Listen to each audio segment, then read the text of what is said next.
Today, we're getting under the hood of fertility with Fabiana, a regional marketing director for Latin America.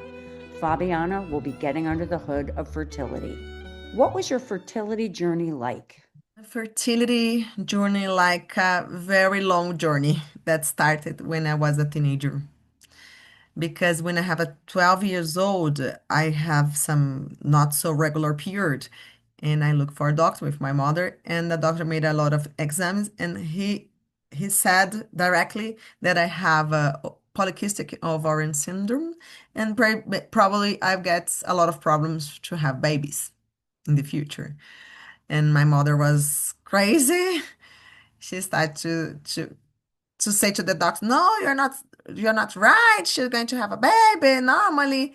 But I put this in my mind and in my heart because I noticed that maybe I could have some problems in the future, but I live my life normally until the day that I get my married and with 29 years old. 6 months after we start to our our period to have our babies, I stopped my taking my pills to that I was used to use for many years to control my periods. So I was expecting to get my pregnancy normally, but it was not what's happened. I stopped to have any period, and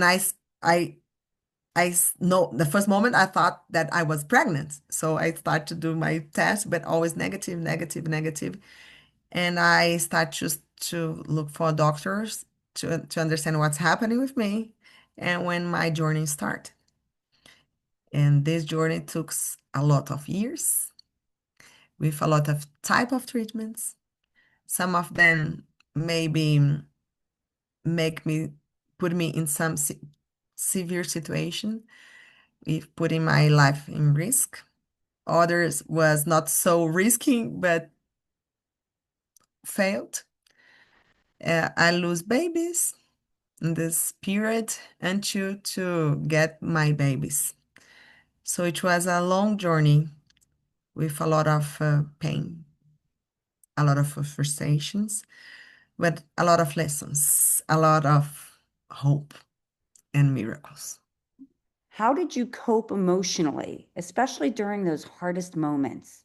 So I think that's what's important to emphasize is the partnership because we are a couple doing the project.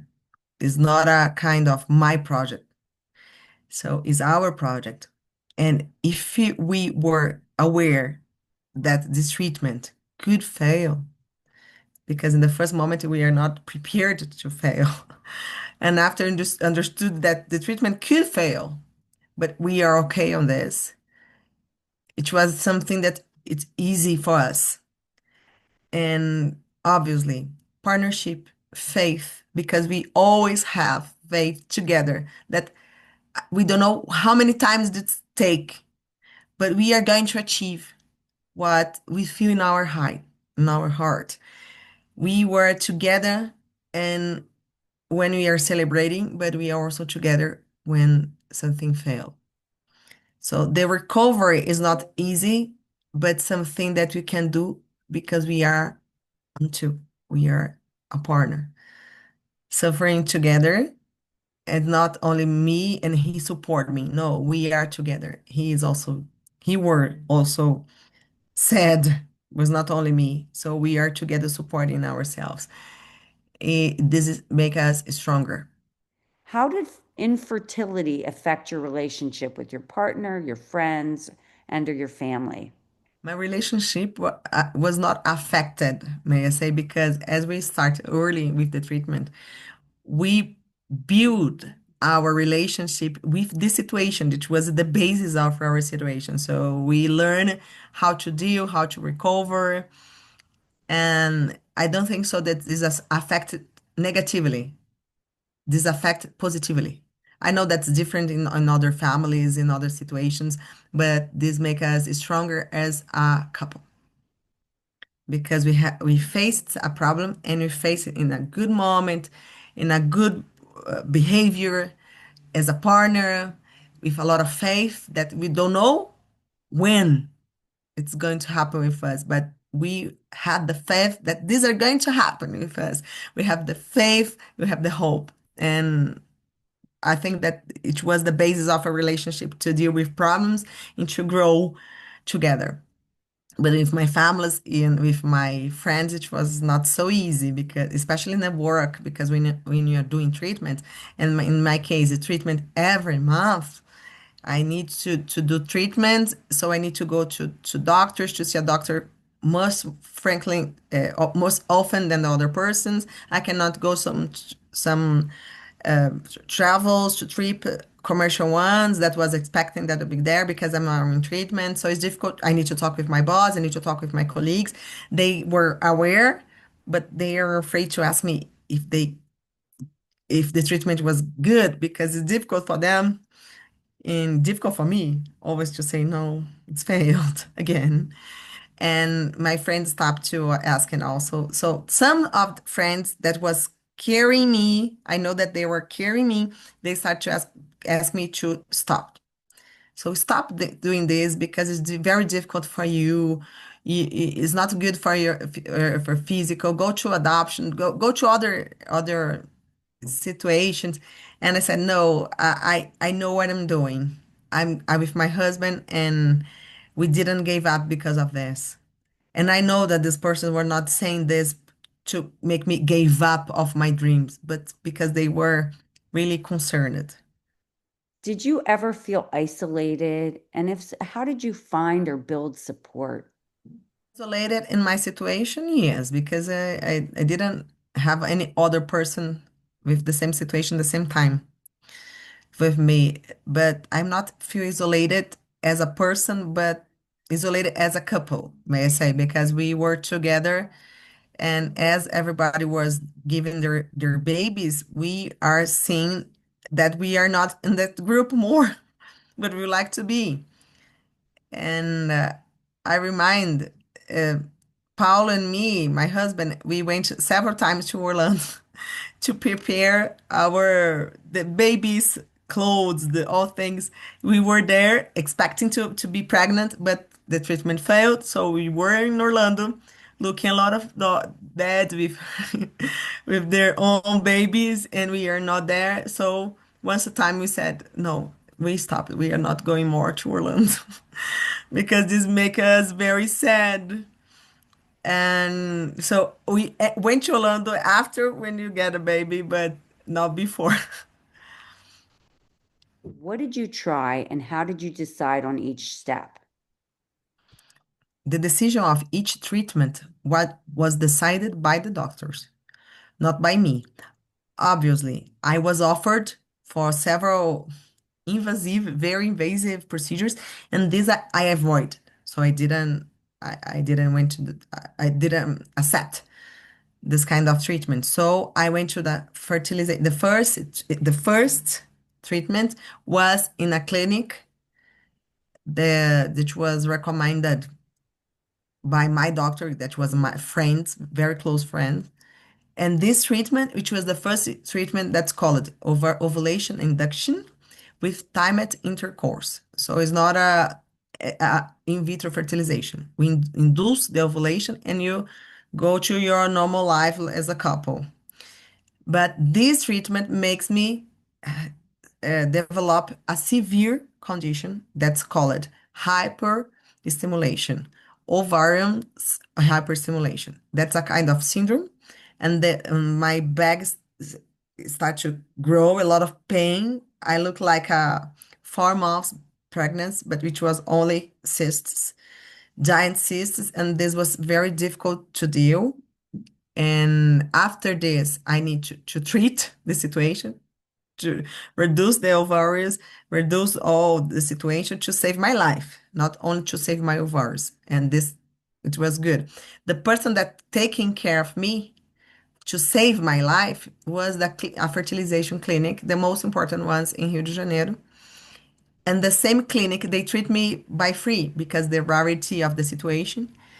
And after that, I was confident. I trust in them because they saved my life. So I stay with them for more 5 years, and they decide me all each steps I need to follow. So we tried not conventional treatment, or either off-label indications because I cannot use the normal one, the conventional treatments, and to evolve into in vitro fertilization, several type of in vitro fertilizations, and to the last in vitro fertilization after several stimulation, different kind of stimulation that could that I could have the normal ovules to have the embryos. What did you wish someone had told you early on? Before to start my first treatment, obviously, I like to know that first of all, the treatment could fail because in my first treatment, I thought that okay, I can do my treatment. I did my treatment, I take my baby. It was not like that. So the treatment could fail and could be a very long journey. And the second thing, I need to know, I would like to know previously the side effect of the treatments because was not aware that I can die doing it. How did you manage the stress and pressure while still working and managing daily life? I'm very resilient. This person know me like that. So when I have any negative test is one night to cry and the early morning I'm okay. I'm ready to the next. So I have my time, but not so long time. My time is short because I think that my faith and my hope, my vision of the future, because I always think in my have in my mind in that time that I'm going to be with my baby. So this feeling, this hope, this image give me a lot of strength to continues. And obviously, because my partner was very good friend of mine, he was with me during all journey, and I think that this happened. How did you deal with your friends' pregnancy announcements and baby showers? The baby showers, it's okay because I received the information before. So when I am in the baby shower, I'm completely happy and enjoying. And some of them, I am the managing the things there. So it's a completely a very good happy moment for me.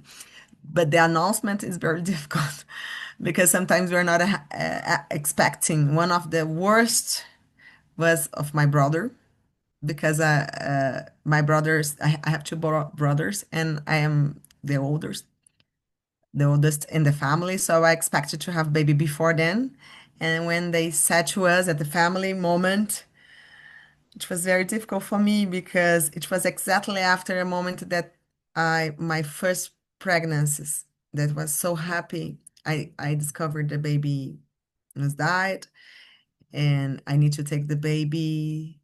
I need to do the DC, the biopsy in the baby, and we were expecting that moment. The the answer of the studies of the exam, if I have some embryos that was good enough, capable to life, compatible with life. And in this moment, I was so stressed, waiting for the results. And my brothers brought this new, and it was not so easy for me because it was a lot of mixed feelings. I was happy for them, but I was even sadder for me. And I said this to him.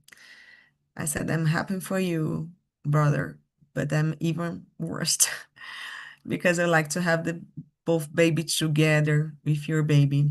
The end of the history that Luigi was born in the same year that Agatha, my daughter.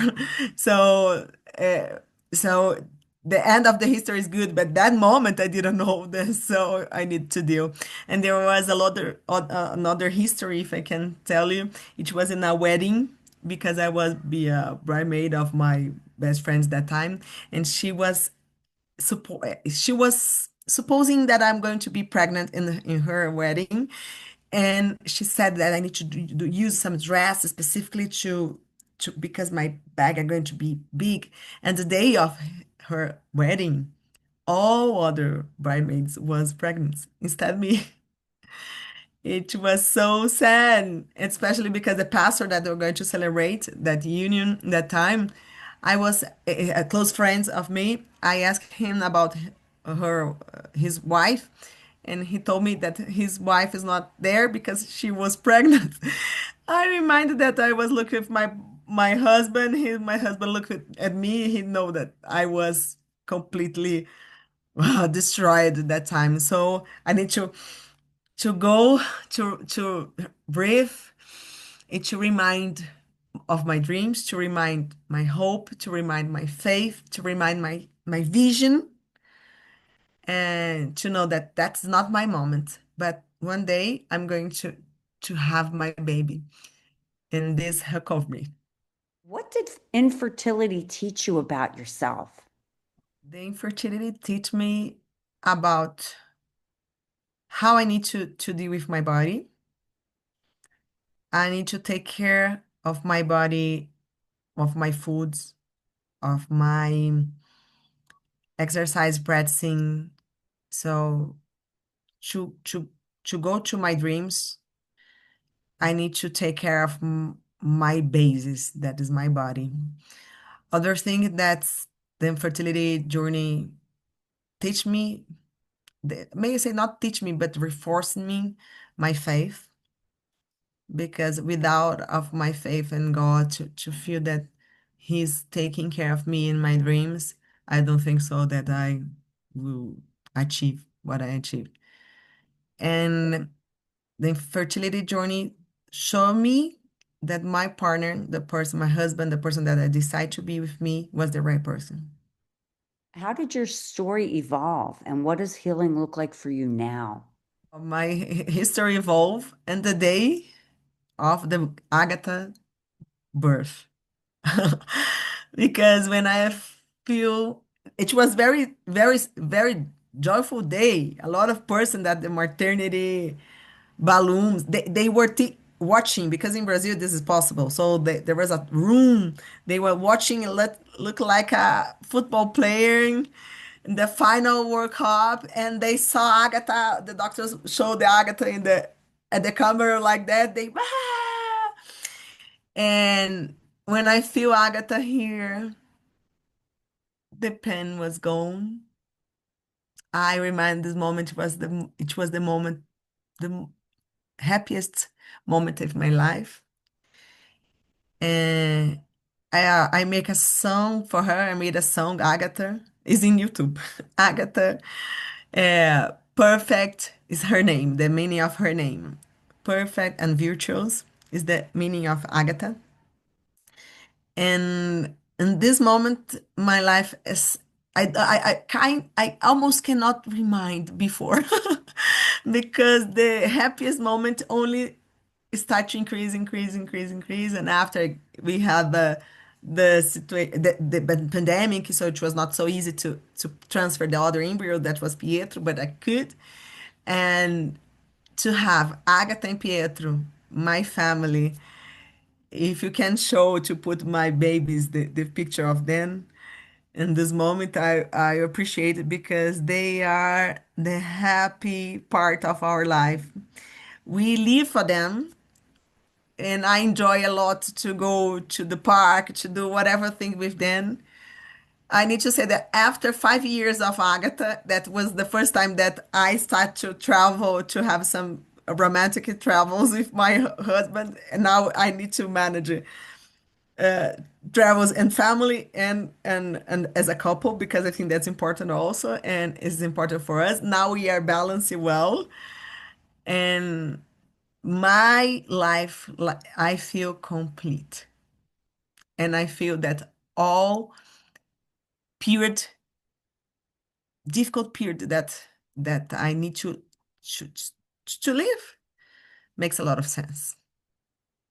Top 5 tips or advice you'd give to other women and couples going through a similar experience. Okay, I'm going to divide this answer in two types of answer.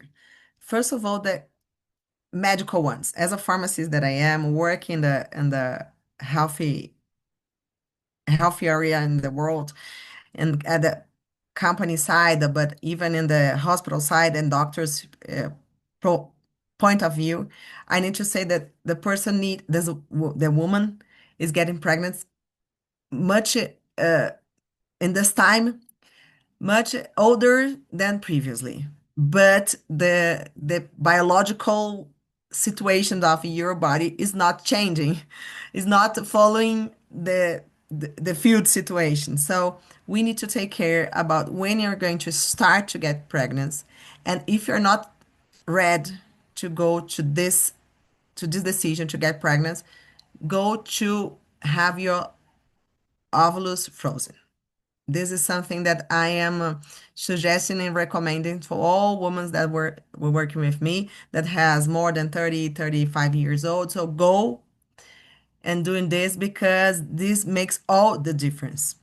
And when you would like, if you like to be a mother, and sometimes you need to consider this, because not only when you have, when you're ready to have a baby, but you need to have health enough to have a baby after, because you need to take care of them. They are running for all parts, so you need to have a physical instrument. I mean, you need to be strong in your body enough to take care of your kids. So take care of you. Take care of your body, your food that you're taking, and because you're going to have a long journey yet. It's not the journey not stopped when you have a baby. That only start.